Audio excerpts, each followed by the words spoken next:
So as you guys probably could tell from the title, so the title is End of an Era and Beginning of a New Era. So unfortunately, Ten Hag had to be sacked. We were basically in a relegation battle, and I think our win percentage was around 30%. So yeah, that's not good.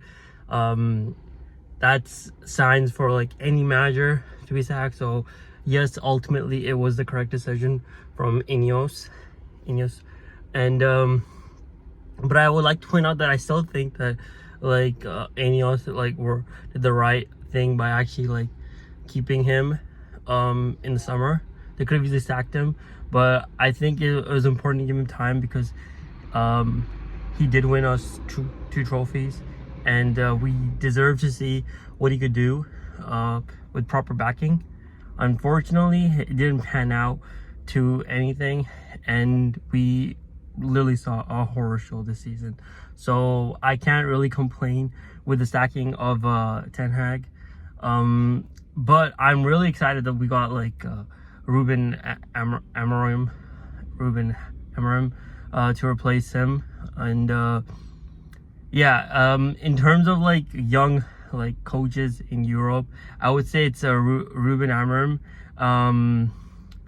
Nagelsmann, and Xavi Alonso. These are the best young coaches you could possibly get. So if you want a young inspiring coach, I think he's definitely one of them. So he's definitely one of the best ones for sure. So I think in terms of that, we made a magnificent appointment, and I would like to applaud Ineos here because they did do this really quickly. I was not expecting this personally. I thought this would probably drag out till the summer, and the rest of our season would basically be a preseason in a sense where everything is basically a write-off. But I think with this, it's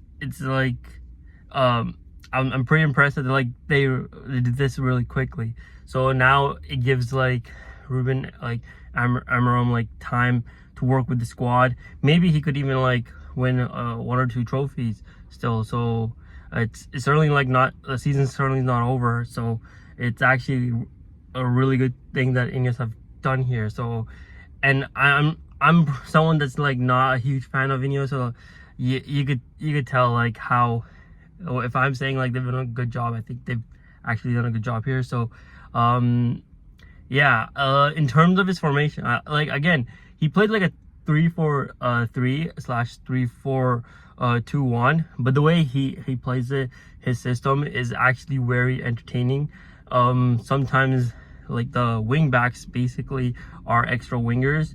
Now a lot of managers, when they play this formation, especially I remember when Mourinho and Ole used to play this formation, they made this formation look unfavorable. So many of us United fans literally hated when Mourinho and Ole played it because we would basically become very defensive.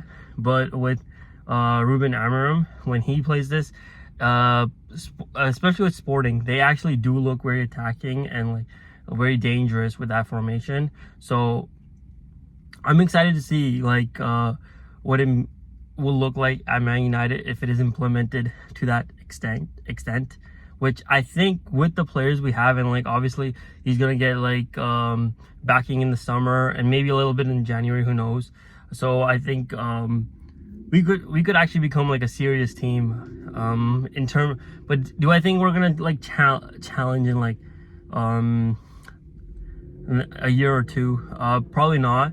I think in a year, in 3 or 4 years, we definitely could challenge for the league, but I think that's a distant time, and you just got to be patient and see. And I would just like to warn that we have been burned before. So it's important not to get carried away with hyping Ruben Amorim. Although I'm really excited that we got him because I've been a fan of his for a while.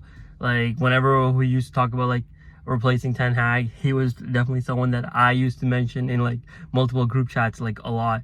We should be looking at him. So the fact we got him is huge. So yeah, and I I'm seeing a lot of like teams where people are like, well, this could be a good thing for Rashford or Bruno. Well, we just have to see on that, because like I don't think anyone's guaranteed to like have a spot with him, which makes me personally excited, because like I get to see like, you know, who's actually like committed and stuff. So yeah, that's nice, because like the last thing I want is like to know that like, you know, Rashford and Bruno are pretty much guaranteed to start, and like no matter what, they could play like really shit, and then they're still starting next week. So I'm glad that like that. I don't think that's gonna be the case here. I think if Rashford and Bruno like have terrible performances, they may have to get used to the bench or another club. But yeah, so I'm really excited that we got Ruben Amorim, and yeah, hopefully our fortunes start changing. So yeah, anyways, if you enjoyed this video, make sure to like the video, comment what are your thoughts on the appointment of Ruben Amorim, and yeah, share with others, so like this video could reach more people, and make sure to subscribe so you can see more videos from me. Thanks.